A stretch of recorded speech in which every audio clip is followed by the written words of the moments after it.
wong tuwa biyen ngambut gawe lodek aja kangkiren tegak nimbolno dendam sentimen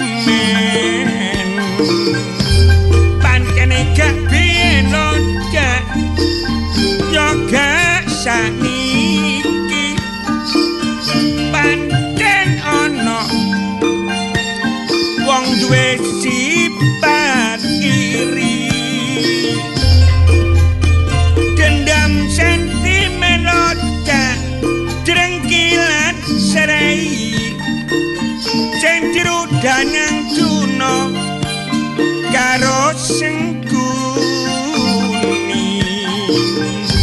apa maneh cak delok situasine jaman nek kepingin maju kudu wani tantangan samubarang tumindak lodek kudu mawa hitungan ojo nyebal lodek teko pernatan sing paling penting lodek kudu sing legowo tansah semangat kita makarya ayo manut lodek pituture wong tuwa ganjarane akhire dina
Klambi pedah ditambal apa tuku bolah nang Wonokrama. Ojo wegah rika rekoso supaya tambah uripe mulya.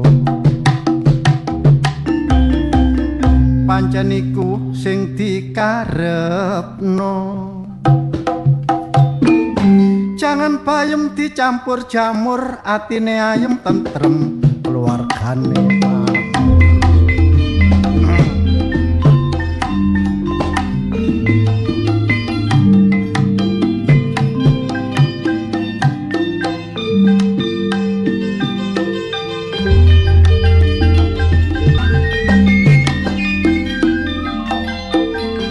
aku nek eling dolor taun 75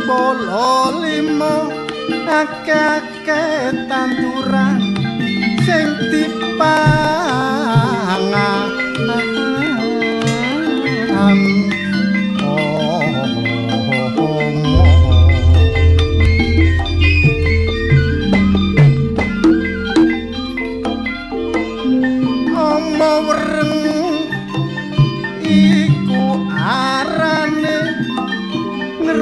sak tanduran lan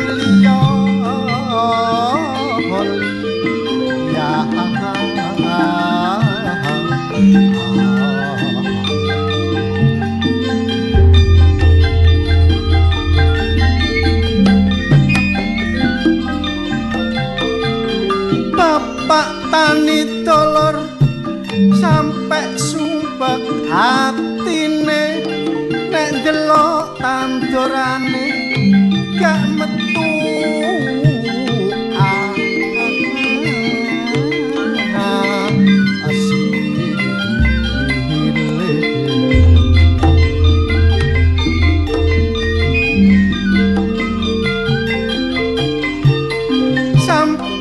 direwangi teleweran keringete tapi semunune maneh gak ono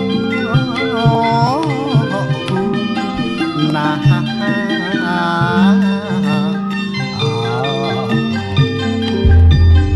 tapi saiki dolor jaman wis berubah akeh wong tani sing gak garap sawah sebab dideki pabrik lan gedung sekolah sampe wong tani gak iso panen kabar dadi petani pancene soro nyambut gawene direwangi budal ketesuk nganti sedina saking kepingine nyukupi kluwarga aja lakone telu Cak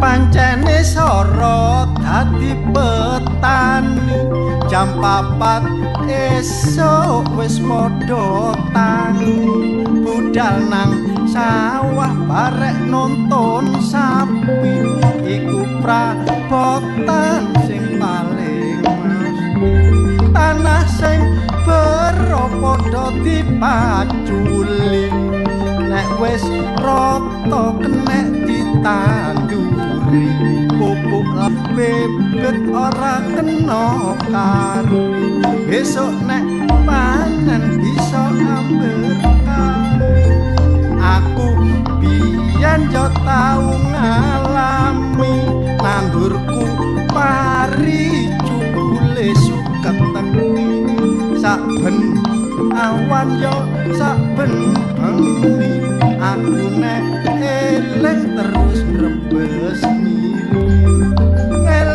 eleng iku bondo utangan nek gak iso panen aku gak iso nyaur utang tak rewangi udan kepanasan sampai sak wulan aku gak kolu mangan namung semanten kidungan kula mbok menawi lepat orang keresa eman cahaya nandur sing kena di pangan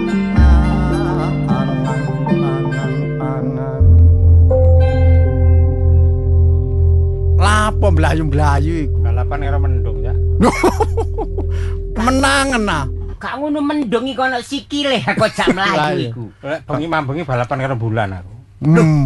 Bulan aku mlayu ngawalor. Ngetokno nang ndukurku gak gelem nyalip. Nang mburiku terus. Berarti lak banter aku. Iku berarti ngetutno sampean gak balapan karo sampean.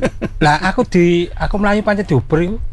Lho, iku ngetutno sampean. Lah ngetutno kok. Nek sampean nguber berarti bulan iku nang ngarep. Terus sampean nguber. Nah, nek sampean melayu bulani ngetutno sampean iku berarti ditambah sampean diuber karo bulan berarti cuma sing kebaca to lho apa iku ngetutne kok nang ndukur ngono lho lho lah nek ngetutno nang nisor iku ngintili iku duduk bulan iku jenenge wulan iku wulan anu iku arek tambah iku ngetutno mburi sampean bulan dari tapi gak nek bulan iku jarene dijak balapan tapi nek iki balapan karo kul heeh ya gak ngarep iso menang lho kok iso Kul iku gak sok mlayu, Cak. Lho gak percaya. Ya arek iki. apa? Gak tau rada ngengan yo. Gak tau dadi kancil deh. Iya, gak tau rada ngengan berarti. Aku dadi kancil lah lapo aku. Itu menyimpulkan gini Cak Insaf karo Cak Kusnan. Kenapa kok Kul karo Kancil ku menang Kul? Iya. Bahwa kekuatan Okul tetap kalah karo akal. Maksudnya ya apa jelasno aku Cak gak ngerti. Wong Kul iku ya Gak duwe sikil. kan duwe sikil terus mlakune ya Gremet. gremet. Kok iso ngalahno kancil Lah, sing Kancil- iso mlayune Lah banter. kancil sikile papat mlayune ya banter. Lah. Kok iso kalah iku? Secara akal ngono. Lah iya. Secara fisik maksudku, tapi Iya. secara akal beda. Lho, Kul iku lek kompak, senajan wong mlakune timik-timik kompak, koncone sak alun-alun dikumpulno. iya iya. Ayo iki kate lomba balapan karo Kancil. Oh, terus Nduk kono. Nah, terus akhirnya ya apa sih kok ngokel ya carane. Jarak telung meter. heeh. Kul iku bawaris ya. Sampai berkilo-kilo. Sampai tekon di sak kuwate kancil. Lah mlakune kan liwat ngisor suket-suket ta. Kancil kan karo. Iya. Anggap pokoknya Anggapane karena kancil konsentrasine melayu. Heeh. Kancil mesti menang. Iya. Marono Iya. tapi diceluk. Kul. Engko lek diceluk kul ngono nyaurono. Kuk. Nah, Ngono lho ya. tapi ndongeng kancil. Iya. Jadi jarak sak meter, jarak sampai berkilo-kilo. Oh, Kancil mlayu. Kul. Kuk. Kok seneng arepku. Coba aku sing dadi kancil sih. Aku melayu berwatat. Kudu. Ah. Kol kik. Hmm. Melayu. Kol kuk. Si ono ae. Aki sekate bini sih. Kol kikuk. Lho. Ah. Wis finish iki. Pas finish. Wis. Kol kuk. Loh. Kon nangkon dhisik. Nah, ya iki. Ya ikulah kekuatane kul iku. Iku berarti Akal. kule gak melayu tapi main akal. Nah, ya makane ku Oh. ojo dumeh fisikmu kuat, ojo Lah, dumeh mlayumu ngono banter. lho. Tapi Ngono tetap kalah karo akal. Tunggale iku mang ono paribasan. Iya. Ya. Di atas tahu tek ono kerupuk iku lho. Artinya apa iku, Cak? Artinya lek gak ana krupuke Nek ono sepo. kerupuke duduk tahu tek. Ya apa? Maksudnya di atas langit masih ada langit. Oh. Sarene iki sanepan, di atas tahu tek ada kerupuk. Iya. Ya. Yo aku sing iku mau lho, Cak Sabir sing diuber karo apa ditutno karo bulan iku mau lho. Lah, padahal itu hanya perasaan awake dhewe, Cak. Heeh. Ya, padahal dhek yo ndak Padahal. ngubrul yo gak mlayu, bulane iku lho ya. Iya. Awake kan mlayu. Iya iya. Rumah sana udah ditutno, mlayu ro ditutno. Lah iki Iya. kan berarti ada ojo terbayang atau dihantui oleh bayangane atau apa pikirannya awake dhewe ngono lho. Ya. Ya. Kau tahu apa, Kak? Tahu tak, Kak? Aku durung tahu. Niku aku, Cak. Tapi aku paling seneng nek di Uber bulan aja nih. Oh, iya. Tapi duduk ulah sing ndukur iku. Anu bulan sing sikile lho. Iki seneng nek duber bulanan kaya kredit. Nah, ya iku. Kaya Nek Bang Titil ngono iku. Aku lek wedi iku diuber iku wedi aku Lah. jane. Iya. Aku iki sing seneng iku sing anu bulan sing ketok tak cekel, ketok tak rasakno. Nah, iki ono malah. Bulanan. Lho, lha apa? Sik to, ketok mau Lah cekel. bulanan sangan aku wedok ah. Gak ngono maksudku. Jelas ora. Maksudku Kena apa dicekel, ngarane? kena dirasakno. Asosiasimu iku lho kok merono. Kena tak cekel, kena tak rasakno. Nek tak sabil mang lah bulan cuman diikuti bulan aja. Heeh. Kon sing Nek aku tak cekel tak rasakno. oh, berarti bulan 6. Oh, ya. Bulan muda. Lah, Tanggal 6 enggak salah. kan bayaran. Iya, tapi gak Gak nyekel. tapi kan duwe. Lah iku mang. Lah tapi sece. Oh Apa, siji. apa, Lah apa, maksudmu apa? sing ndi? Iku terang bulan. Oh. Lah terang bulan. Apa ono lho? Tak cekel, tak nikmati, tak pangan. Ojo kok nek gelek-gelek Apa? ya terang bulan. Iya. Nyekel terang bulan. Apa? Ono sing gak trimo. Sopo? Martabak Loh, hubungannya apa karo martabak? kan jajare. Lah nek kon mau tuku Sitok, terang sitok. bulan tok terus martabake. Iri, Cak. Iri, tak ono Kudu sabel iri. iki lho. Oh, nek ngono ya kudu kena kabeh. Apa? Lacar karo lomboke. Ono bulan sing iso nyanyi rek. Oh. Ono Oh. maneh. bulan iso nyanyi. Omonganmu lho, Bil, kok glani. Nah kan terang bulan iki gak masuk akal terang bulan. Ono sing iri karo martabak. Kan jejer. Awakmu setahun gak ketemu tambah deleming. Lah yo, bulan iso Bulan nyanyi iso ngomong iku lho. Iso nyanyi. Oh, iso iso nyanyi. nyanyi. Iya apa ya apa ya. Bulan andong-andong ono padang ono mendung. Oh, iya bener. Iya. Tapi ya ono maneh. Apa? Bulan iso ngomong. Apa? Andai bulan Ngompol ta. Ande bulan bisa ngomong. Kok iso bulan iso ngomong lho. lah ya andai bulan bisa Itu ngomong. kita berharap bulan iso ngomong. Ngono ya. Tapi Ros ya asline bulan kabeh iku wong sing aku kepingin wajahku indah seperti bulan. Padahal nek ro asline Ya apa? ya kaya cakku senang ngene iki. Lho berarti indah aku pandangane. Geronjang-geronjang. Gelane omonganmu titik mengandung alkohol. Dian Menurut penelitian nang kono, nek kalau bulan itu dilihat dari jauh, itu memang kelihatannya indah. Indah kayak contohnya kayak PA-ne awak dhewe iku. Siapa? Amisan Jaya iku. Oh iya. Kanca-kanca nek waduh wajahmu indah seperti bulan. Iya iya Aku iya. ya, aku ya meh tau apa iku. Berarti dicetheng gronjang-gronjang iku. Gak ngeron-ngeron jeglong-jeglong. Oh, kan menika. Iku jenenge sap Aja ngawur. Cak Kusnan.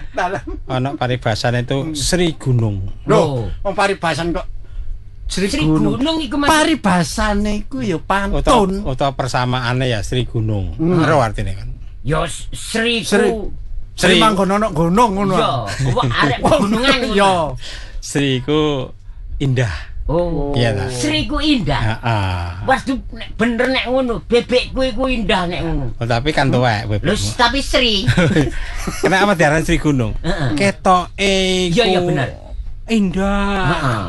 Tibake ternyata gak seindah yang didelok mata. Iya. Contohnya gunung. Gunung lah ya. Makane. Heeh. Gunung nek teko adoh. Teko doan aja nih. Yo rata apik ngono ya. Kaya Sri ngono. Tuntung. Sri, kapan kowe Barang bali? ditekani temen ya ono Iya. gronjalane ono hutan nah itu Iya. makanya itu fata morgana pandangane wong iku lek teko adohan ketoke kaya apik tapi barang diparani durung mesti ngono. Ya, makanya jangan menilai orang itu hanya sekilas dari fisiknya aja, dari casingnya aja, tampilan aja. Ya Insap iku tanggoku. Ya kaya insap ngene iki. Lho lah iya bener. Insap. Aja didelok. Ketoke ganteng insap. Iya aja didelok lambine mbek celana. Ganteng nek tanggal 6 tok deh.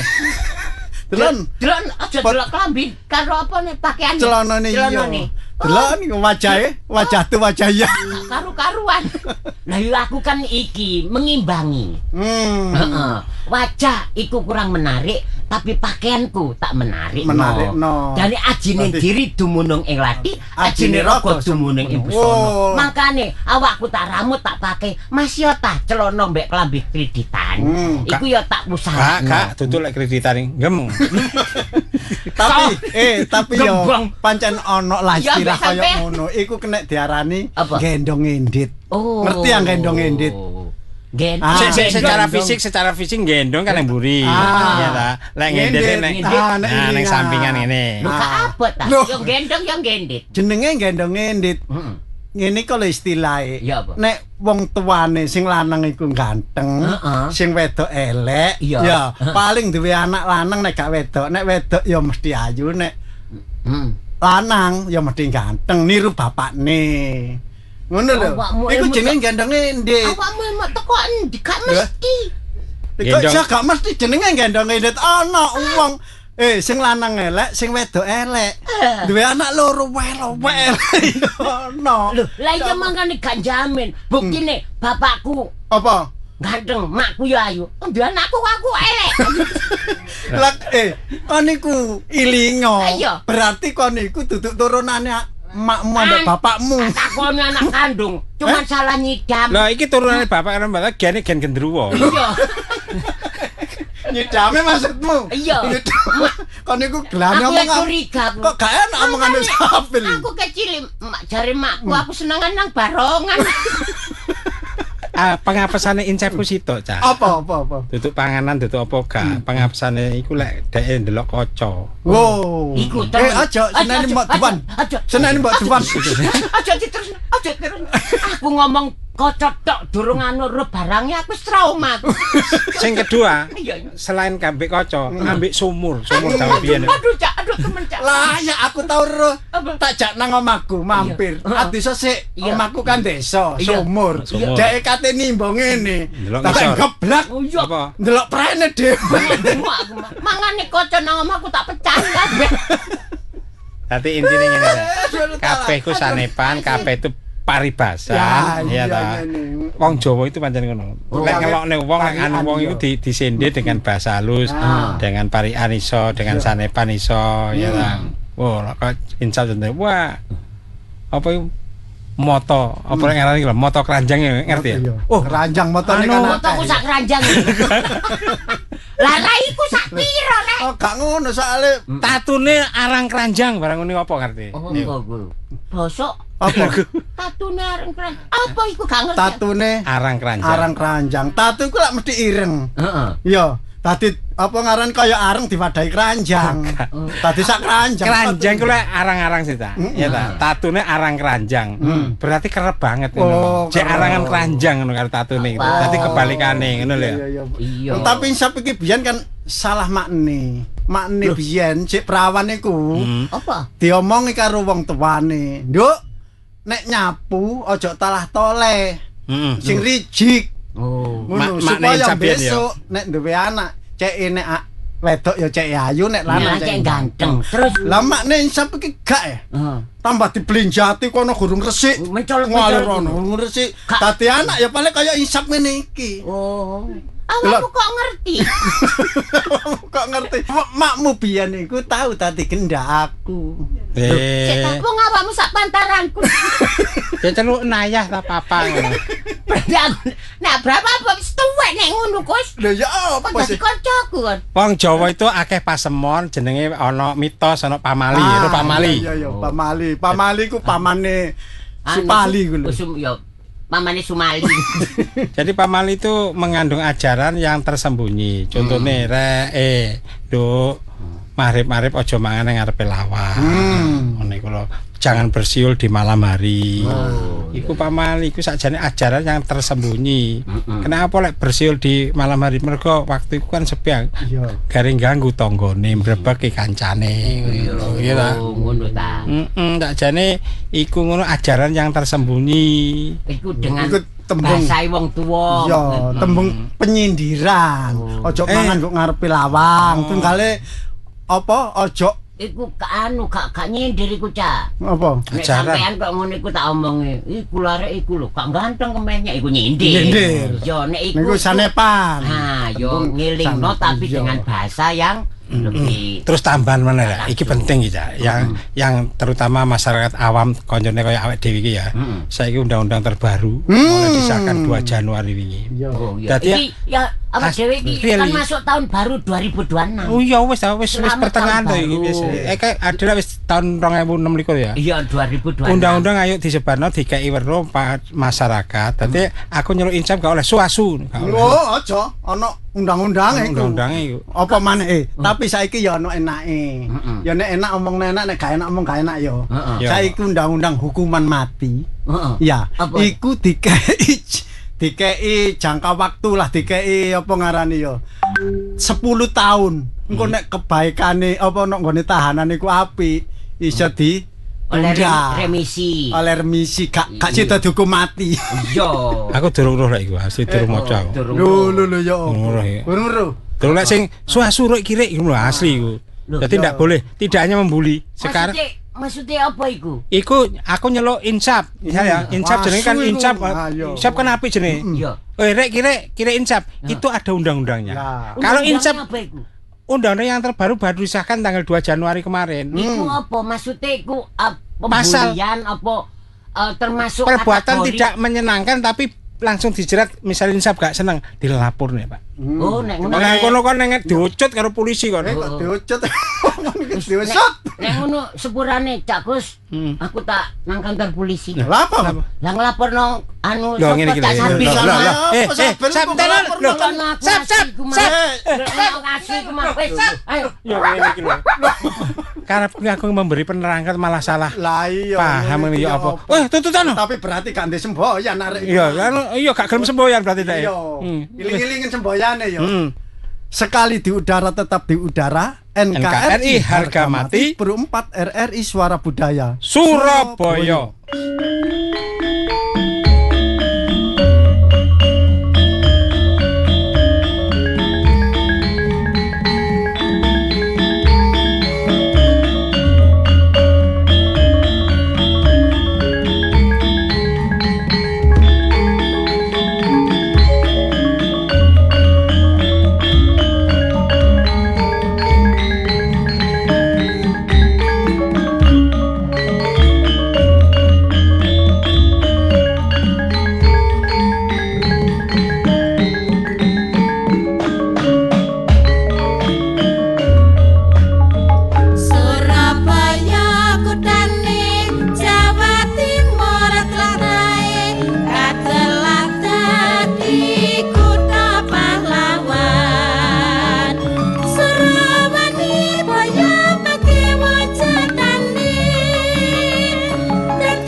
Sugeng dalu sugeng pepanggihan malih kalian giaran Ludruk RRI Surabaya lumantar Pro 4 RRI Suara Budaya Surabaya.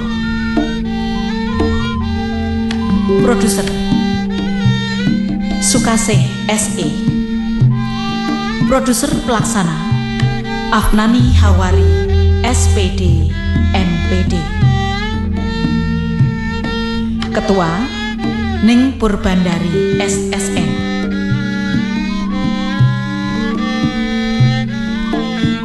Sutradara Cak Haryanto. Dalu niki ndamel lampahan Dewi Lanjar seri setunggal.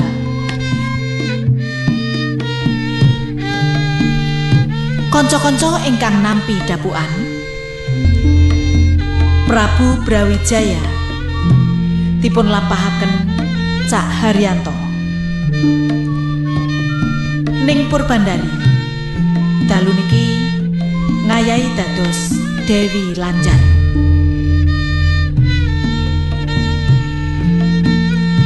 Emban dipun lampahaken dening Ning Ami, Ning Wiwi lan Ning Murgiati. Cak Sabil dalu menika dados tabib. Raden Joko Segoro dipun lampahaken dening Cak Hengki Kusuma.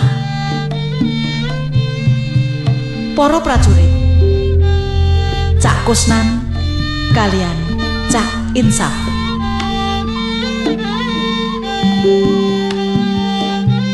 Cak Pendi dalu niki ngayahi dados Patih Yasa Guna.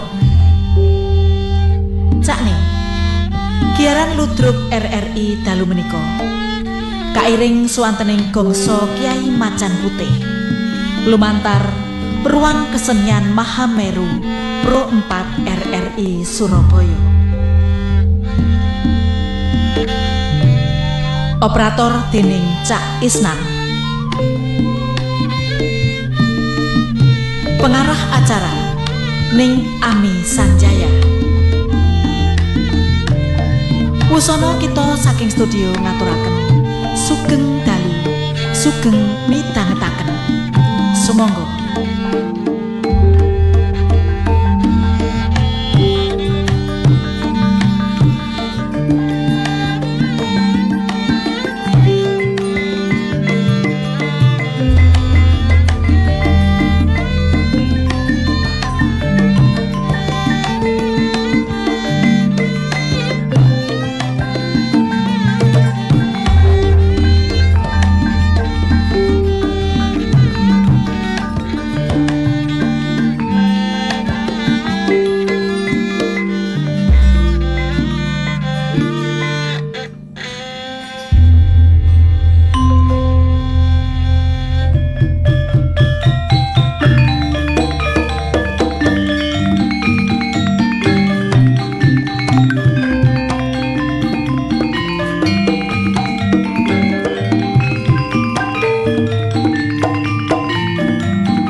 Apa, Dek?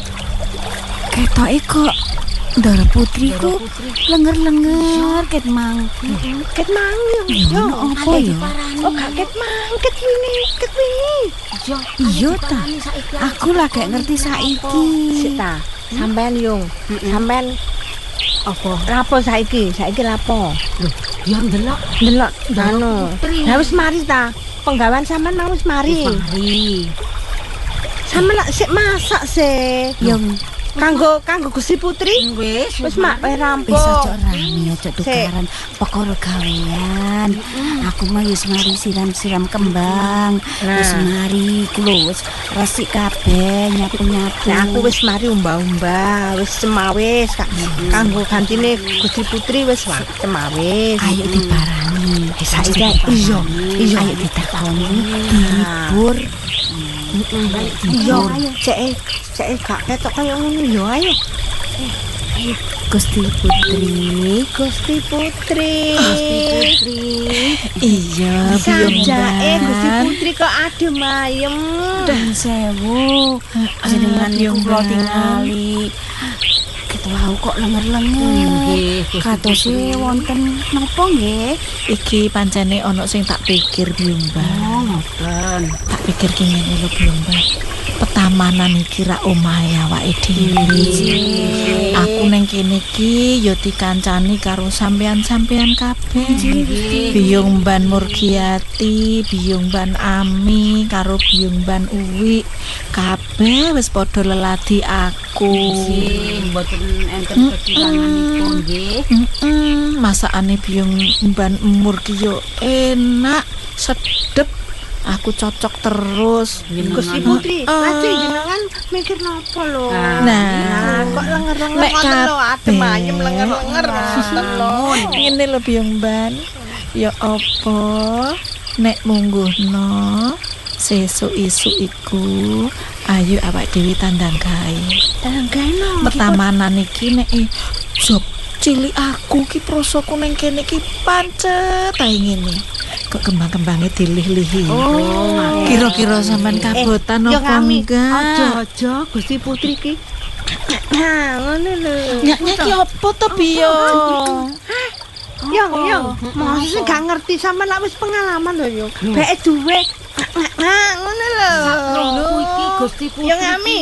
Durung duwe sapa-sapa kok. Lho, yo. Cek dhewean durung ngerti. Nggih, Gusti Putri dereng gadah nggih. Apa to Biyung Uwi sing sampean pikirno iku? Aku wis dibalik, gedhe Gusti. ngono ta. Aku wis gedhe. Nggih. Gusti kan ayu. Ya. Terus dia wis apa yo? Wayahe ngono ta? Wayahe. Ngene lho Biyung. Nek perkara iku yo sampai saiki ki durung ana wong lanang sing kira-kira nuju prana ning atiku ngono sedulur. Tos Gusti Putri, menawi jenengan gadah ngoten mesti kula-kula sagertos. Tapi sing tak pikirno kuwi engko nek kembang-kembang kuwi engko sing rupane apik-apik ngono dikek ngarep kene. Lah engko nek ana tamu kan malah ketok asri, ketok endah ngono lho Biyung Wi. Ini yo wangi. Napa malih tamune niku kakung. Mas Ngono ta. Ya wis, nek ngono Biyung iki kabeh ndongakno aku. Nggih leres lho Gusti Putri. Iki kloronjaken Nah, melati. Oh, no, ya kene-kene yo pasangno kene Biyung. Kula runjaken sae to. Lho, apik ya Biyung. Lah iki kok terus mendul gede-gede ngene Biyung. Lho tambah ketok. Tambah cantik. Pokoke Gusti Putri nek ngene iki tambah wis ayu kan tunggal. Semono uga ngene Biyung. Nek aku saiki wis ketok apa ya menik-menik. Kelambiku ya anyar. Kongkok Biyung nang dhuwure dipan wis tak cepakno. Ya kemben-kemben anyar-anyar kanggo sampean Biyung. Putri. Nggih matur Ini. suwun sakderenge. Suwun lho Gusti. Ya, engko bengi nek wayahe dahar bengi ayo padha nggawe klambi anyar kabeh ya Biyung ya. Oh nggih. Matur nuwun Gusti. Kembaran. Saya meneh Biyung engko nek sowan ning gone anu Romoku ya ayo nggawe klambi sing anyar-anyar. Lah Romoku ya Gusti. seneng no. Yang Mor, Apa? sampean iso nek nggawe klambi sing diparingi Gusti Putri. Yo aja endel-endel lho yo. Sampeyan niku nemen endele lho. Ya kami yo. Sampeyanku koyo ngono. Aku nonton sampean kok. Aduh endel. Gusti nek mlampah niku muter ngoten niku. Aduh. Iku yang muriku biasa nek mlaku iku dilakokno. Oh, ana lagune. Iso tekku tekmu, tekku tekmu. Sampeyan iso-iso ae, Dik. Iya. Kaya ngono. Prajurit-prajurit iku nek aduh yang mur liwat iku. Iku mang tekku tekmu, tekku tekmu. Ngono. Tekku dhewe. Iya, moga-moga kok warnane cocok ya Biyung. Nggih matur sembah. Sik Biyung, iki kok koyoke ngono ya Biyung. Ya wis meng di pojokan sesuk, pokoke sesuk dhewe tangi isuk ya Biyung ya. Kok taman-tamane diapiki. Lho iya ya Mur kok ono angin ya. Angine kok adem ngene ya. Gebes lho. Lho, yang rada rene piye kok saya adem? Aduh, Biyong aku angin irep Biyong. Biyong rene kabeh Biyong. Alah, Biyong rene Biyong. Aduh Biyong. Biyong, iki kulitku Biyong. Aduh. Lah, iki ana apa Biyong? Biyong. Aduh Biyong. Biyong api. Aku cepat tinggal.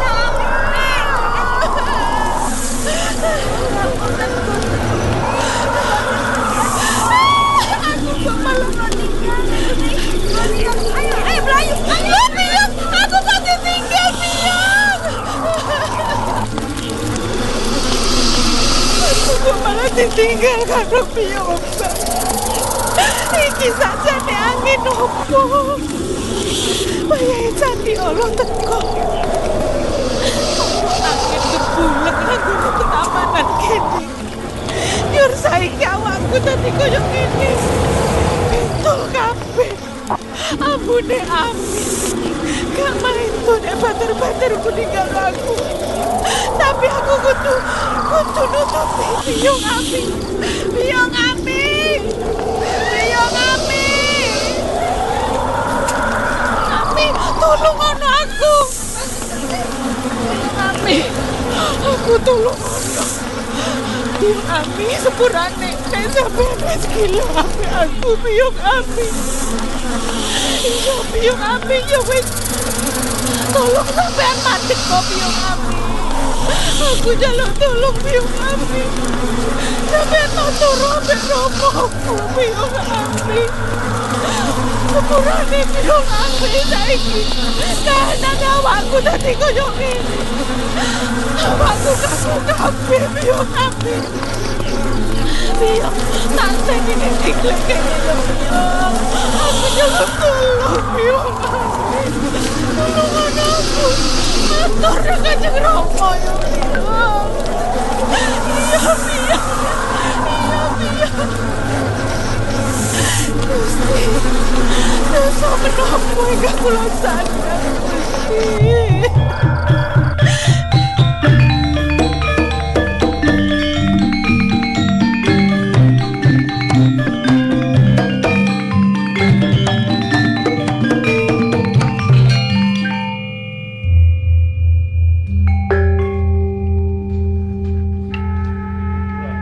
Isi nuwun kados pundi? Iya tapi aku kepingin nyungsung pawarta. Ya apa swasana ana ing kraton Majapahit? Apa para kawula kabeh ayem tentrem? Ora ana alangan apa-apa. Inggih. Para kawula wonten tlatah Majapahit ketingalipun sampun sami ayem tentrem. Kaya ngono. Inggih. Bumi kang wonten Majapahit tansah gemah ripah lojinan. Nanging ana salah sijining prajurit Sri Tandi sing tak kongkon. Niti prisa swasana ing Majapahit ana salah sijining desa kang kena begebluk. Iku apa bener? Mekaten. Iya. Dereng kepala pasti menika. Monggo mangke menawi dipun kersakaken sinuwun tilik pirsa piyambak. Menika mungguing para kawula wonten Majapahit menika nggih maneka warna kahananipun. Iya, Mekaten sing aku rumangsa kuwatir. Mbok menawa pancen temen. Bapak tabib aja wedi kangelan. Mudhura nang nggone Karang Pradesan. Niti priksa mbok menawa ana tlatah sing pancen bener. Nandang begebluk kudu enggal diusadani. nistakaken dawuh sing ananging minut pemanggih mbok pilih menika wonten Karma, wonten Bendu, wonten tlatah sawijinipun dusun wonten Mojopahit menika sinuwun. Oh, Mengko monggo kedah dipunatos-atos sedaya para kawula. nanging aku pirang-pirang dina iki kok ngipi. Prasaku ana ing kraton Mojopahit nok nggone Taman Sari kene iki keterak banjir sing gedhe. Sinuwun gambah ingkang nyepani menika. Iya. Nanging sing dadi korban dudu aku. Lajeng Nanging putriku Dewi Pembayun. Dewi Pembayun. Iku sejatine mengko wigati apa ya? Inggih. Monggo sami-sami nyuwun mengarsanipun Gusti. Mbok bilih menika tlatah Mojopahit menika badhe wonten bebendung ingkang tumido dhateng ingkang putri. Kaya ngono. Inggih. Muga-muga aja sampi kedadian sing watirake. Sebab putriku Dewi Pembayun wanita sing dadi idam-idamane atiku. Besok iso mikul dhuwur mendem jero marang wong tuwa. Dadi putri sing dadi conto ana ing kraton Mojopahit. Nggih ngestokaken dawuh sinuwun. Monggo sami-sami nyuwun wonten pesanggrahan supados tlatah Mojopahit menika boten nemu bebendu punapa kemawon. Kaya ngono. Nggih. Yen ngono, ayo saiki bebarengan munggah ana ing sanggar pamujan. Nyuwun marang ngarsaning Gusti sing akarya jagat. Muga-muga kraton ing Mojopahit kene kalis ing sambika. Lho. Kae kok ana wong wadon mlayu mlayu.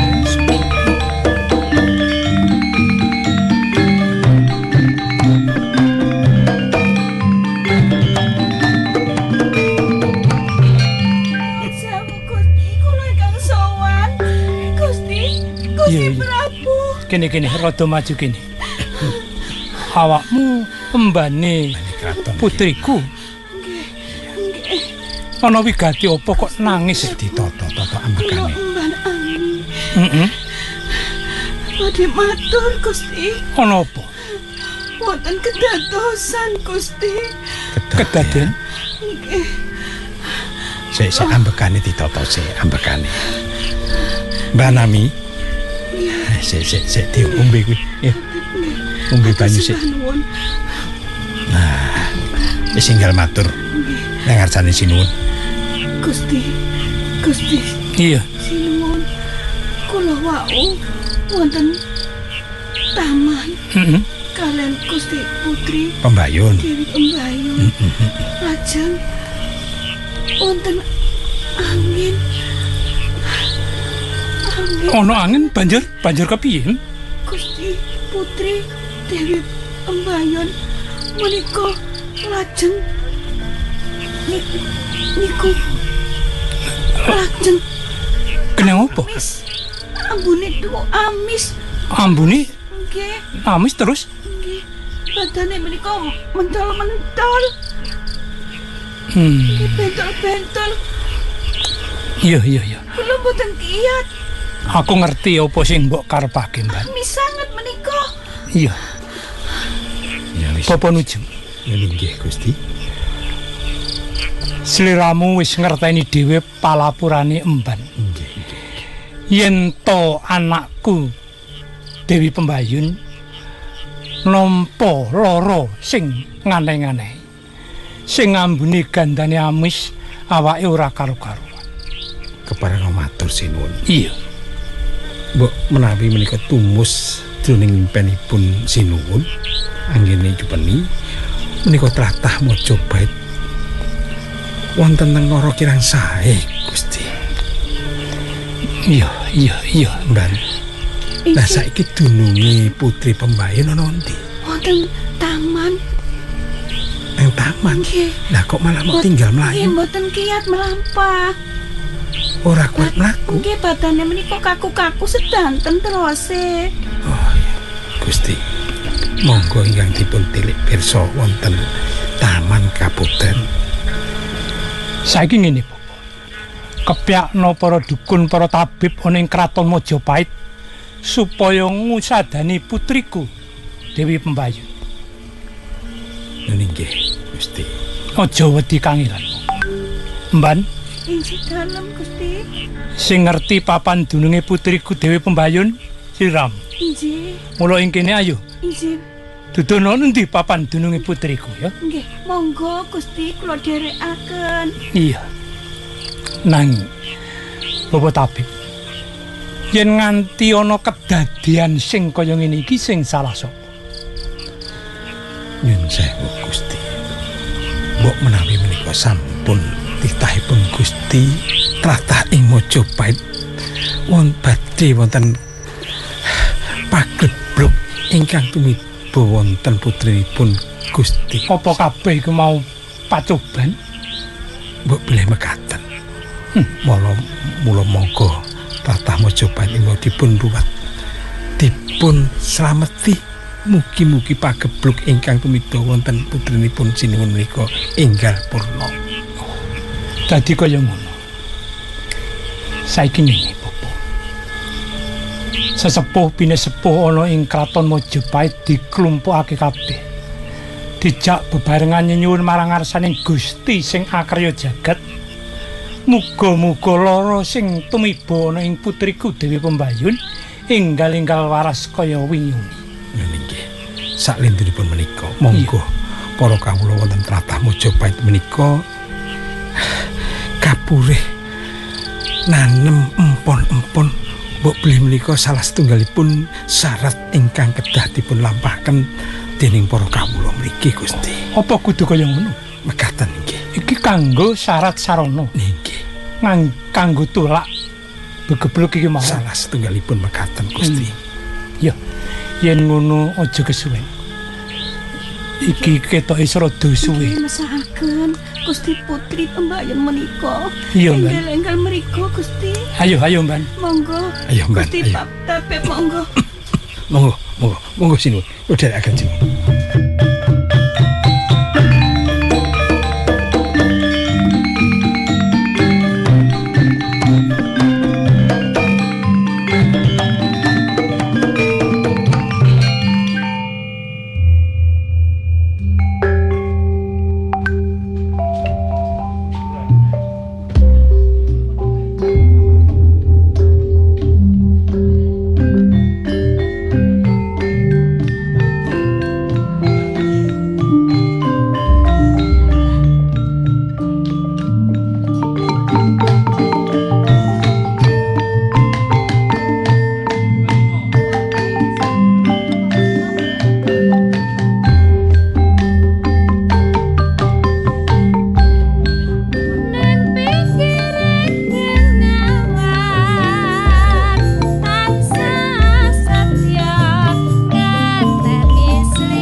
prajurit insap.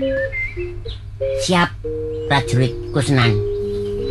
Awakmu aja enak-enak manggon ana ning kraton. Ana enak-enak. Justru tak enak-enakno mumpung dadi prajurit. Lho. Tak enak-enakno maksudmu sing ya apa? Ya dadi prajurit jadi enak-enakno, terjamin. Loh. Prajurit insap. Apa prajurit Kusnan? Ojo ngomong sing kaya ngono. Iku ibarate gabah sinawurwana. Artine mubadir tanpa guna. Omonganmu kok penak-penakmu apa gak ngerti? Apa? Ngerti apa? Ya Ngerti aku apa? prajurit, awakmu prajurit. Raden Joko Segoro. Loh, iku Nek Raden awake dhewe. mangkane Raden Joko Segoro iku wong kenek diarani ceguk mara utangan. Artine Kok iso artine? aku Maksudku ceguk mara tangan. heeh. Nek ngomong, Nek ngomong celeguk. lho kok celeguk. Maksudku nek pas ngomong awakmu dengengesan, tangane melok mara. Ngerti ya? Oh, moro tangan ngono ta. Lah, iku jenenge ceguk mara tangan. Mangkane pumpung durung ono. Raden Joko Segoro, awakmu sing ati-ati. Berarti awakmu wedi. Lho ya apa rek iki? Raden Joko Segoro lak wis tak omongi nek ceguk mara tangan gak wedi ya apa? Apa wedi? Lho. Kon sawangane kaya wani nantang berarti awakmu. Lho aku ya gak nantang. Terus Tapi aku ya gak nggih perkara. Lah mosok moro-moro aku moro tangan. Lah, Nek nek- tangan moro tak salami. ya apa rek iki? Maksudmu nek sampe omonganmu iku keplecuk, ya Ya. ngomong Salah. menying. Lho, ngomong menying barek Raden Joko Segoro. Ditempeling kon. Ngene lho, prajurit Kusnan. Heeh. Ngomong iku kudu ditata. Hmm. Ngomong ambek sapa? Nah, nek ngomong ambek awakmu, ya jelas aku tak keclometan. Oh, Awakmu tadi kan- kok bedakno. Iya, nek Raden Joko Segoro Joko Segoro itu punya tata, punya jabatan, di atasnya awak dia dewi. dihormati. Nah, awakmu kok tidak terhormat? Loh, kon gak ngurmati aku. Kon teko nang nggone kraton kene sapa sing gawa? Yo awakmu. Lah mangkane sedidik akeh mestine awakmu kudu menghormati karo kusenan ya kaya Tidak aku. tidak bisa. Bener awakmu sing ngejak aku, tapi jabatan awak dhewe padha prajurite, berarti sak level padha-padha. Lah iku jenenge awakmu kacang lali kulite. Loh, maksudnya? Lah, Ya gak awakmu iku gak Gak eling eling. barek kawetane ngono. yo elingku tetep. Minggir. Ngapunten. Prajurit Kusnan, Nggih. prajurit insap, Nggih. Yang Oke. Ratna, rembukan apa? niki rembukan masalah kahanan nggih ten mriki ngoten lho. Alamang jare wong Sing watu putih gini. Nggih ten Watu Putih mriki kula krasan keadane aman ngoten lho. Oh, aman jare mang gak wedi. Bare Lambemu, Raden Gus. Joko Gus, Segoro. lambemu, Gus, tak- Lambemu. lambemu, Gus. Ngene iki. Pitakonku mung ngene. Nggih, Raden. Rasakno. Kusnan Yen kuwi kerasan watu putih sing mok kerasan napa? Nggih, terutama jenengan kali kula nggih anu napa sae ngoten lho terus pokoke kula dados prajurit niki nggih terjamin ngoten lho. Dadi nggih kerasan. Mangka ngomong ngono. Ngapunten lho. Lambemu, Raden. Gus. Ora ngomong ngono. Mboten ngomong ngoten. Kula jak Ngomong piye? ngomong nek karo awakmu gak apa-apa. Kon wedi karo Raden Joko Segoro. Apane sing diwedeni? Ngoten. Apa yang ngomong ngono? Kusnan lambemu. Anu boten niku guyon kali Kusnan niku lho guyon. Ngene ya, ngene. Nggih, Sing nggih. perlu dibedakke wong aku sing nyekel pedang panguwasa ing kene Nggih. Nggih. kowe sak kloron iki bawanku. Nggih. Leres Raden. Mestine kan duwe tata cara dhewe, Lho sak mesti. duwe unggah-ungguh. Lah nggih. Ora usah wedi karo aku. Oh, rungokno kala kau usah diwedeni. Oh, olah apa diwedeni wong duduk genderwo. Lho, piye? Ngapunten Raden, ngapunten keprosot. Berarti Isap niki nggupuyae kon niku. ceguk mara tangan. Kon niku ada. Sing kandha ceguk mara tangan sapa? Nggih, niki prajurit Kusnan. Jenengan Apa yang ngono? Ngapunten. anu jenengan Kula cuma sanjangi jenengan niku ceguk mara tangan.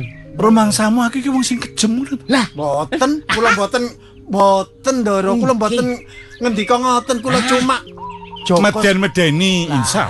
boten kula ngele tengaken. Ngene ya. Nggih, nggih. nggih. Sing dirembuk prajurit Kusnan ceguk mara tangan niku Nggih. ora terus aku kudu murang-muring terus tanganku kudu kemlawi. Lah, Ning nggih. Nggih. nanging Nggih. yen tono prajurit sing bebayani sing ora duwene unggah-ungguh Kusnan niku. wajib tak elingke yen ora gelem tak elingke mosok kudu aku kemlawi tanganku yen perlu tak takoni yen ora kerasan ning kene monggo Lah, isap niki. Kon kerasan apa gak? Aku lak ngeleng awakmu, Mang. Aku yang ngiling awakmu. Lho, Tadi wong loro. Iling-ilingan. iling-ilingan ngono. ning aku takon Dak. Nggih. Nggih. Prajurit Kusnan karo prajurit Insap Nggih, Raden. rikala munggah ing padepokan kene Nggih. tak takoni apa sampean jek legan kandha sampean jek legan tegese sampean durung duwe bojo Leres. ngono ya prajurit Insap Nggih, leres. durung duwe bojo Dereng. kenapa Nggih maksudnya dereng kali. loh oh berarti duwe Nggih. Oh, cemplang-cemplung. Niki prajurit Insap nggih ngeten iki. ngerteni lho sing gawa awakmu mrene iki Kusnan lho Lho leres. lah kok ora gelem ngomong nek Insap iki duwe bojo Lah niku salah kula mboten nanggeti. Nggih, ngapunten soalé kula nggih ya napa niku pas niku kedadian kula kudu tanggung jawab ngoten lho. Kedadian piye berarti maksudnya? hamil di luar kandungan. Olah opo? Olah opo? Sik lho apa Olah opo? Niku bapak kali ibu kula niku nggak ada utang, kata. Lah kula kongon ngrabi anake. Kula ani potonganmu wis kok Si, suple si. padasan Si. Kok disaurno utang.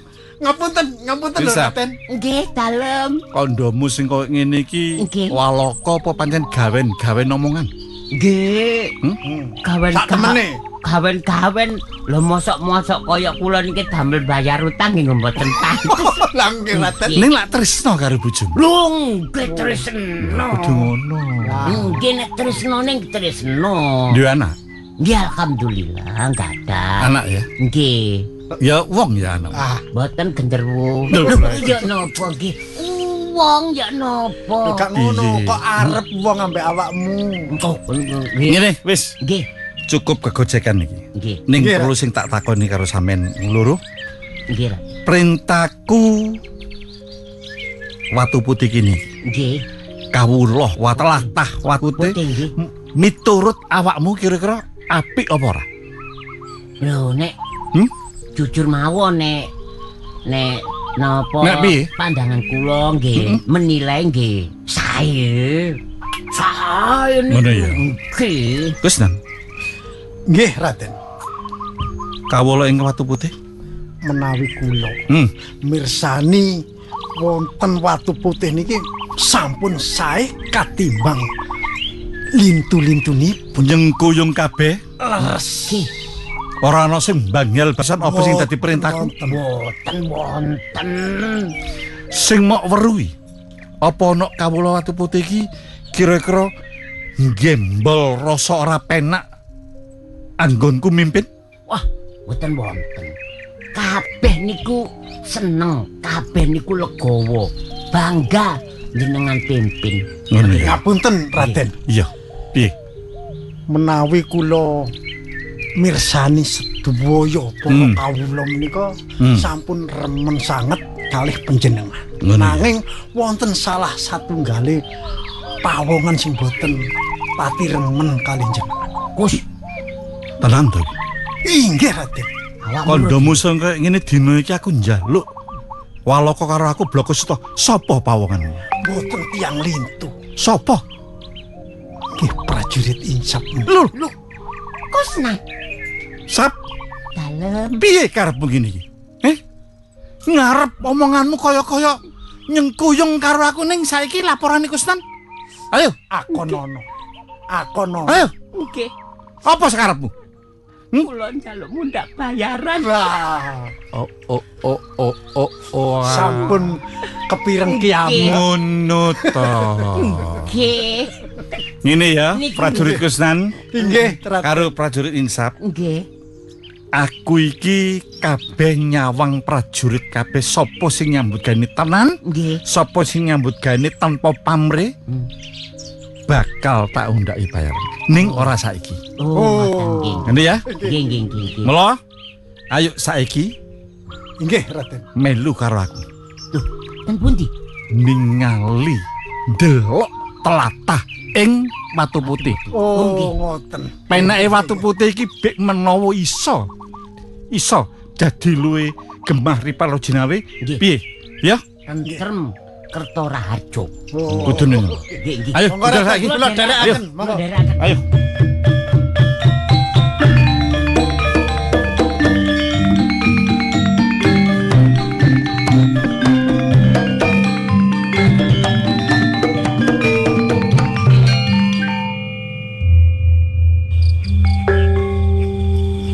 Mban, Nggih, Gusti. Ngapunten saderengipun nggih kula mboten kiyat ambetipun kalih Gusti Putri. nanging carane ora kaya ngono. Terus Gusti putrimu mbok tinggal Nggih mboten kiyat ambetne kula kalih mban wiwi kula lajeng. apa awakmu wis gak kerasan ana nggone Lho, tasik Mojopahit ini? terus, tasik terus, Gusti. Ngapunten, kula mboten kiyat ambetipun. Gusti. Rama, Mboten amise, mboten kiyat. Kanjeng Rama, iya. sampun dipun tukani para mban-mban Rama. Kula nggih ngrumaosi Rama. Badan kula kados ngoten. Pembayun. Mila sakniki kula rati ngatur Rama. Kula ngrumaosi. Rama wis ngerti. Yen pancen laramu ki sing kaya ngono. Nyatane akeh para mban sing ngatur sliramu sebab ora betah gondo sing mbok kuwi. Rama, niki saya dangu saya gatel sedaya Rama. Kula mboten kiyat Rama. Kamangka. Ing kene Rama wis ora kurang-kurang. Akeh para tabib, para dukun, para wiku. Tak utus ngusadani apa sing dadi laramu. Nanging ora ana siji-siji sing bisa. Aku dhewe yo nggo. Piye ngame aja nyedak aku piye. Kula mesaken kalian panjenengan Gusti. Kebatane cumel kabeh kados ngaten. Gatel piye. Kewingin ngemale tapi mingin ngerasakan Gusti Putri menika. Piye golek omben-omben apa piye aku jaga gatelen piye. Sekiranya iki lho yang boboke yo. Awake wong piblek kabeh kaya ngono diboboke apa yo gak perlu. Mesake. Sik nang waras lho yo. Rama, Iya. napa kula tak nyuwun pamit mawon nggih Rama. Tindak pundi Gusti Putri. Pembayun. Sejatine Rama wis ora kurang-kurang. Pun Rama uga nyuwun marang ngarsaning Gusti sing akarya jagat. Mbok menawa para tabib ana ing tlatah kraton Mojopahit, ing kene ora ana sing bisa nambani laramu sing kaya ngono. Nanging Apa menika Gusti kok kados ana salah sijining dalan napa sing Rama? bisa marasake laramu. Ngoten Rama. Iya. Dalan apa mawon badhe kula tempuh Rama. Ingkang Baku, kula enggal luar saking penandang niki Rama. Kaya ngono pembayar. Inggih Rama. Ya awakmu dhewe sing bisa nambani. Ngoten Rama. Syarat saranane. Kula kedah kados pundi Rama? Awakmu kudu ninggalake kraton Majapahit. Iya. Sejatine aku dhewe ora mentala yen nonton putriku sing kaya ngono. Nanging kabeh iku mau wis ginaris dening Gusti. Mbok menawa kanthi dalan iki Gusti putrimu bisa waluya. Awakmu kudu mlaku ngalor ngetan parah. Mlampah ngaler terus ngetan. Iya. Ing kono mbok menawa Gusti sing akarya jagat bakal maringi tombo marang sliramu. Rama. Iya. Menawi ngaten kula tak bidal piyambak mawon nggih Rama. Ora. Piyong. Aku ngrumangsani Piyong sampean gak kuat. Gandane tambah koyok ngene. Ke awakku saiki tambah siwel kabeh. Aku gak kuat Piyong.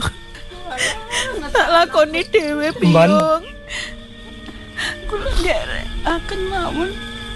Nderekaken Gusti nggih, kula nderekaken mawon. Sampeyan ora kabotan Piyong. Gusti nggih Rama.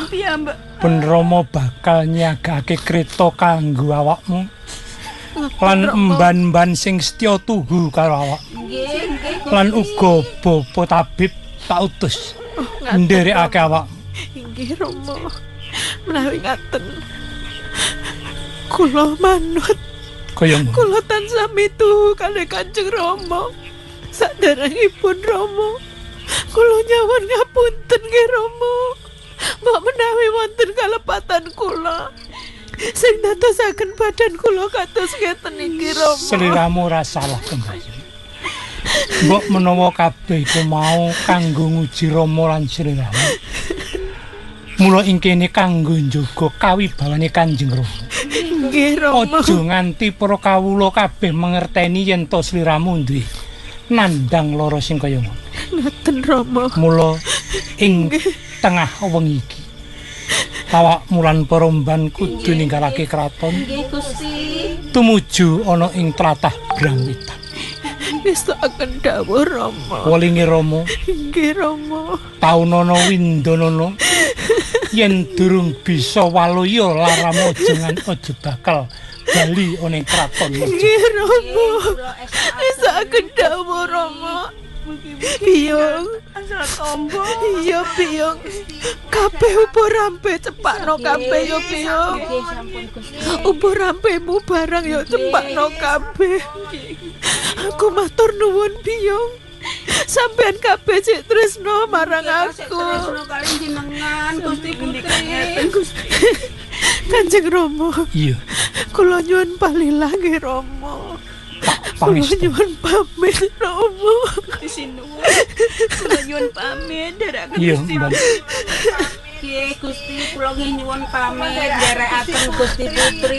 Iya, Mbak. Lajeng kula kados pundi? Kula pun boten saged melampah Rama. Badan kula kaku sedaya. Kula mau dipun bopong kalih Piyung. Sameneika pripun Rama? Pembayun.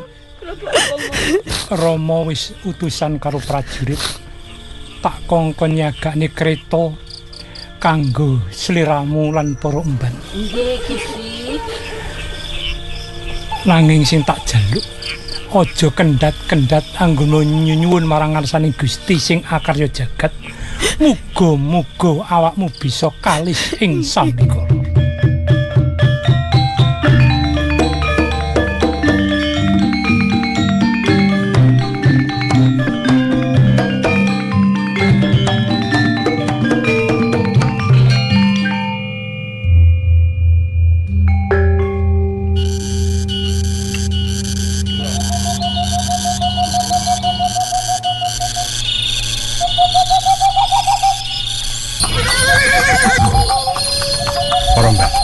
Nggih, Bapak tabib.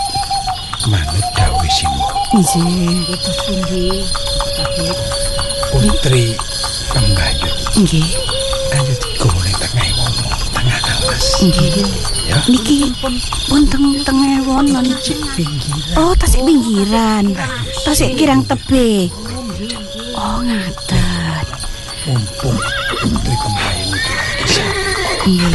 Ojo banter-banter. Ojo nganti Putri Pembayun lilir weruh yen awake dhewe mandek ana tengah wono sing gumle panggene iki. Piye sanggup apa? Nggih, sagah kula. Ngene. Ayo ya pundi. Ya bisa sajane aku ya gak betah pune. Irunge padha ditutupi kaya ngono. Mandeke mboten iya. Mula iki jarane kereta. Melu kula. Kretane rada dibantani. Ya. Sing penting aja sampe Putri Pembayun iki tangi lilir roh yang digone alas. Nggih, mohon Aja niki tasik tebih ta tujuane niku. Dadi ngene, engko direreh supaya Putri Pembayun iki ya pura-pura poromban. Nggih. Kalau aku tabib. Nggih. Di supaya Putri Pembayun iku waras anggone nandhang lara sing mampu kaya ngene. Nggih. Ya. Nggih. Sik. Nyun sewu Bapak tabib. Niki ning ngoten sajane niku sakit nopo to? Ora usah dipikir lara kok nyata. Ya. Kok ngane-ngane? Mbok menawa iki pancen karmane alam sing tumidok ana Putri Pembayun iki. Aku sak mlaku poromban ya kudu iso nyaring lakune dhewe-dhewe ya. Nggih, Bapak. Iki wis ana tengah alas. Sing loro ngene sing siji nuntut. Bapak tabib mung iso nyawang teko kaduan. Jenengan tindak riyin. Ora, aku ngawat-ngawati mbok menawa ana. Sopo sing metu aja nganti ketemu.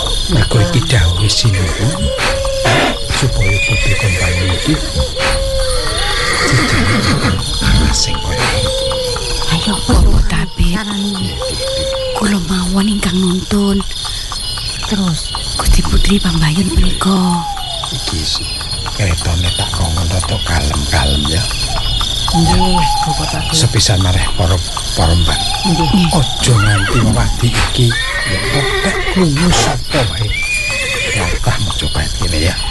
Ngeten. Kok menawa iki panjen dadi lakone Putri Pembayun. Nggih, ngeten. Ya Bapak tabib. Mengke Gusti Putri niku jenengan kengken napa ngoten lho. Nggih. Ngengken raup napa? Sapa Kados pundi? iki? Mbak Nami. Banget. Kok yo mantap banget pikirane. Ngene. Engko pura-pura Putri Pembayun iki jak rawuh rawuh. Raup nggih. Ya, raup ngerti to raup? Nggih ngertos. Ngertos. Ana tlaga sing siji kono. Nggih. Ana sumber kang wening banyune. Oh, ngaten nggih. Riyen supaya gelem raup. Engko samentara iki kretane nunggu teko kadohan. Nggih. Aku nunggoni teko kadohan, engko Putri Pembayun tuntun jak neng ngarep. Nun sewu Bapak. Dan sing ngancani Gusti Putri sinten? Aku Sampeyan lho ya. Aku. Sampeyan dhewe lho ya. Iya. Aku sing kok Dadi kabeh Iya wis enteno to kadohan kono lho. Yo Mbak Nami sama tenae jenenge Gusti Putri ya. sakwise mok reh diaturi ya. Diaturi raup nek perlu kongkon adus. Sing rada suwe mergo yen wis engko Putri Pembayun raup lan adus ana sendang kono limpenen Mbak Ami enggal munggah supaya Putri Pembayun ora weruh yen mok tinggal.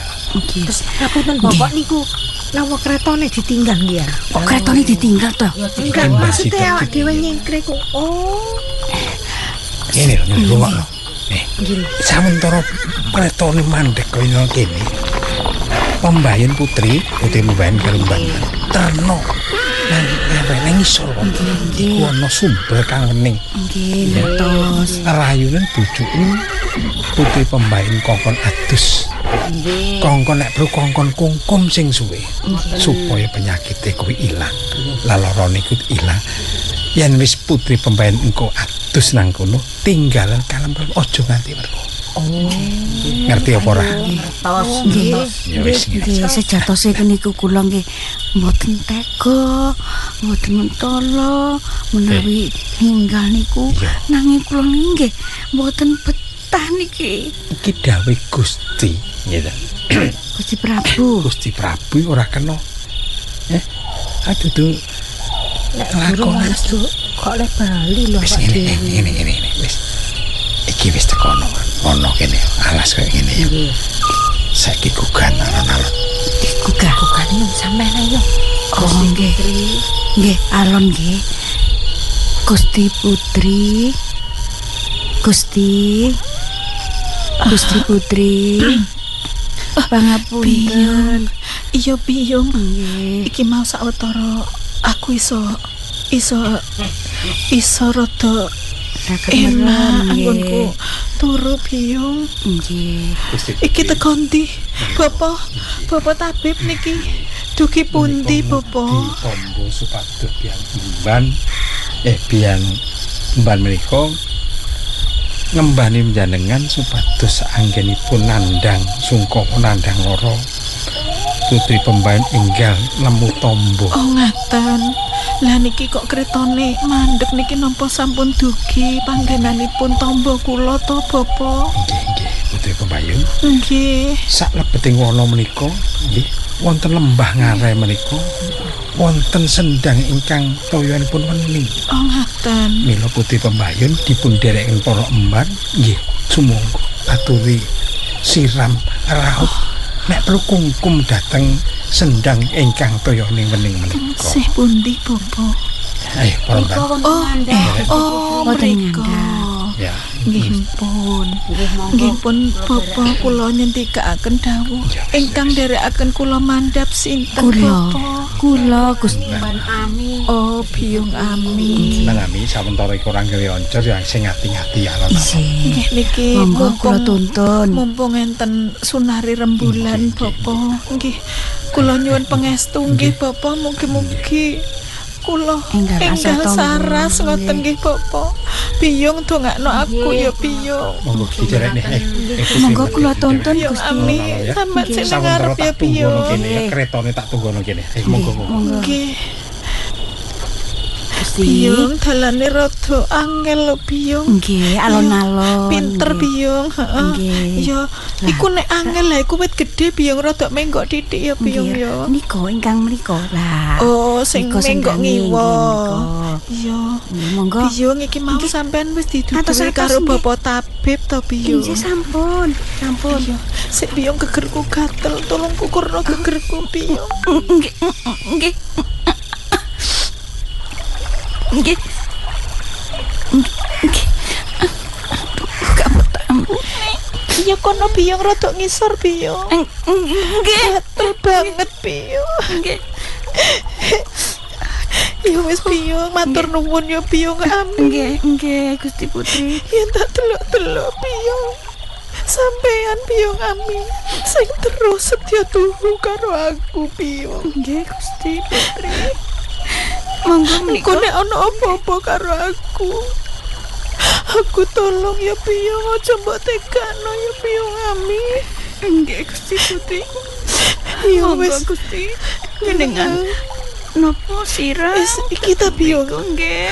Iki piye Biyung? Menawi- Aku kudu medhun, Nggih. kudu njegur Biyung. Nggih, nek saged niku kongkom terus Kongkom Bapak ya, tabib Biyung. wae ngendikane ngaten. Ya wis aku tak medhun Biyung, aku njaluk pendongamu ya Biyung. Nggih, Gusti Putri. Tutunen dhisik tanganku Nggih, Biyung. monggo kula Wis. tuntun. Biyung sampeyan ning kene dhisik. Nggih. Aku kudu kongkom ya Biyung. Nggih. Kula awasi saking Oh mriki iya, nggih, sampeyan ning Gusti dhuwur Putri. kene ya Nggih. Biyung. Ya wis. Biyung. Biyung Ami. Nggih, Gusti. Oh iya. Terus Biyung. Ya wis aku tak kungkum ya Biyung. Nggih. Aku tunggonono Nggih, kula Biyung. tunggoni. Jadi ku yo gak tega. piye apa maneh Gusti Putri. Ngapunten. Kula kedah nilar panjenengan Gusti. Omong ikan oleh aku tak melayu. Saya suwe kok banyune saya adem. Ya pancen kungkumku kaya-kaya kudu rada suwe nanggone sendang iki. Masih iki wancine tengah ratri. Gusti, mugi-mugi anggen kula kungkum teng sendang niki saged ngusadani sakit kula. Iya jarine bobot tapi pambek Biyung Ami mau aku dikongkon rawuh ya. Ya sik tak rawuh dhisik. Rasane kok seger. Separa esuk ya ora apa-apa, tengah wengi ya ora apa-apa. Masih katone tintrim. Neng sendang kene aku ya kudu tanep anggonku kungkum.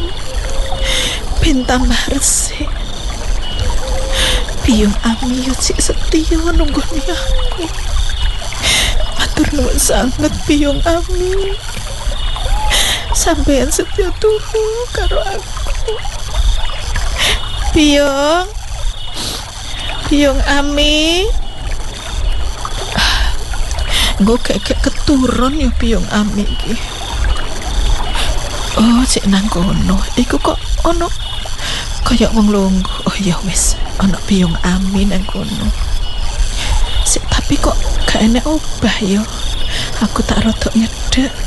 Mapan nang kene papane Biyung Ami. Biyung Ami. Biyung. Kok menengai? Biyung Ami keturun ya. Biyung Ami kok sajake keturun toh. Ya wis aku tak munggah dhisik. Aduh liwat endi iki? Mau munggah iki liwat endi aku kok bingung. Tapi iku rasane koyo iku Biyung Ami koyo longgo nang kono. Tapi dalane kok angel. Wis aku kudu liwat sik rada kiwa kene ae. Wis aku tak munggah. Biyung Ami. Lah. Biyung. Tutup Biyung Ami. Lah kok watu nang kene. Biyung. Lah, Biyung Ami nang endi iki? Aduh, loh, tiba gak nang kene Biyung Ami mau nang sisi kono. Taparanane iku wit gede. Biyung Ami ojo sing ngitan Biyung Ami aku mesti Biyung Ami. Biyung Ami aku terus kabeh kaya ngene. Biyung Ami kok gak ono. Biyung Ami. Biyung Ami. Kok gak ono sapa-sapa. Gusti, masa aku ditinggal. Gusti. Nek ngono aku wis kelakon ditinggal. Karo punggung sing ngetokno aku. Bobo tapi sampean teko kali kula. Biyung Ami. Sampean teko ambek kula. Ban-banku sampean teko karo aku. Kayak awakku nyatane tambah gatel kaya ngene. Apa meneh klambiku teles kabeh. Iki wis kaya ngene aku kudu piye? Gusti. Biyung.